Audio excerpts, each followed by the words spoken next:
ఆయన పేరు చెబితేనే పూనకాలు లోడింగ్. మదపు టేనుగులను కుంకీలతో తరిమేసినట్టు రాజకీయ మదపు టేనుగులను తరిమేయడంలో ఆయన పాత్ర మరువలేనిది. ఆయన మాట్లాడే ముందు దయచేసి విజ్ఞప్తి చేస్తున్నా. చాలు దిగు, పడిపోతుందా? చాలు చాలు, మీరందరూ బాగుండాలి కదా, మీరందరూ బాగుండాలి కదా. దిగుకోమా ప్లీజ్, జాగ్రత్తగా దిగే, నువ్వు జాగ్రత్త దిగే, నా మాట దిగు. తర్వాత అబ్బాయికి వెనక్కి తీసుకురండి, అబ్బాయి ఫోటో ఇద్దాం. దా దిగు, జాగ్రత్తగా దిగు, జాగ్రత్తగా దిగు.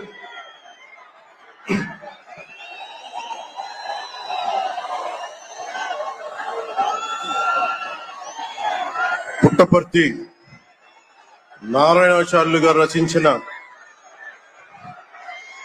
శివతాండవ కావ్యం పుట్టిన నేల, రచించిన నేల, తెలుగు భాష విలువను పెంచిన నేల, ఆడినమ్మ శివుడు పాడినమ్మ భవుడు అని శివతాండవాన్ని వినిపించిన నేల.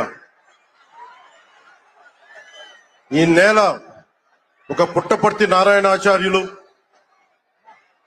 కవి బళ్ళారి రాఘవ గారు లాంటి నాటకరంగ రచయిత, నటుడు, విధాన్ విశ్వం లాంటి మహానుభావులు, గజ్జల మల్లారెడ్డి గారి లాంటి కవులు, ఇలాంటి వాళ్ళందరూ పుట్టిన నేల.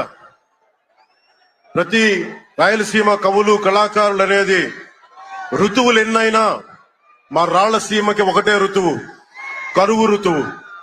కాలాలు ఎన్నైనా మా రాయలసీమకి ఒకటే కాలం, ఎండాకాలం. దాన్ని మనం రూపుమాపే ప్రయత్నం చిత్తశుద్ధితో చేస్తోంది.